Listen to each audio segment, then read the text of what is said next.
And it's Friday, so we have our usual feast of entertainment. Billy Sloan has been catching up with the former Thin White Duke.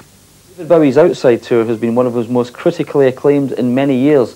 So to find out all the inside information on the Outside tour, join me, Billy Sloan, with David Bowie this Friday lunchtime on Scotland Today. David Bowie's latest album and the tour that goes with it are being hailed as his best work yet. This week, the superstar, whose career has spanned 25 years, has been playing his new material to his Scottish fans. But the tour ran into problems in Aberdeen on Tuesday when his special guest, Morrissey, pulled out because of illness. But for Bowie, the show goes on, and we caught up with the 49-year-old at Glasgow's SECC last night for all the inside info on his Outside tour. David, the Outside tour has been one of your most critically acclaimed in many years, but it seems that some people still can't resist taking a pot shot at you. There were reports in Aberdeen, for instance, that lots of people were walking out during the show. I mean, what was that all about? I know, I was quite flabbergasted at the couple of tabloids that really seem to have had their knives out for me this year. Well, I don't know, it's par for the course really, it sort of goes with my territory.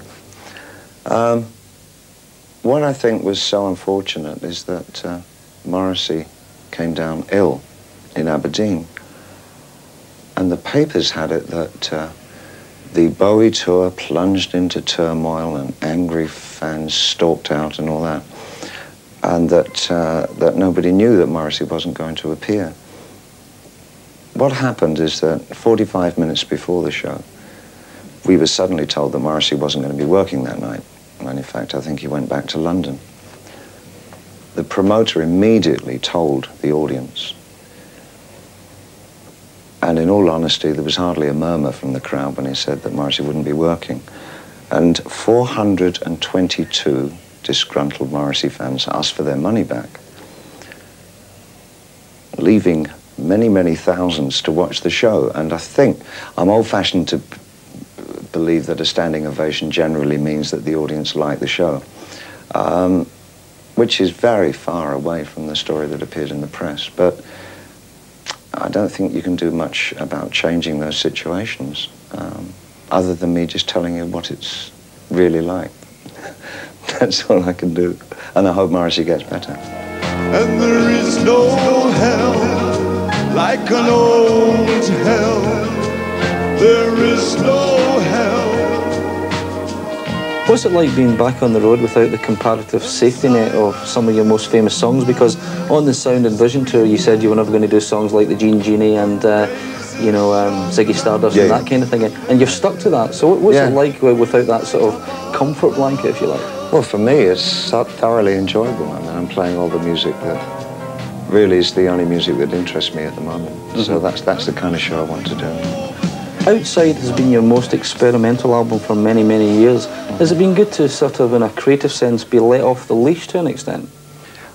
I don't think I feel like I've been let off any leash. I mean, I felt that I was back into what I like doing. By 1988, it's been quite a long time. I mean, this last 5 years, I've made, I think, probably some of my best albums, from Black Tie, White Noise, then Buddha of Suburbia, and now Outside. I'm really in a very creative mode this last few years. More than ever before, when you look at the pop charts these days, it seems to be a young man's game. Is your age an advantage or a disadvantage? I wouldn't tell that to Neil Young if I were you. Yeah?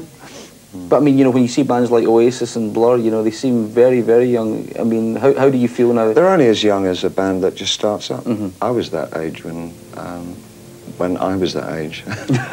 I mean, everybody's 19 once, but only once. David Bowie putting Billy Sloan in his place there. Staying with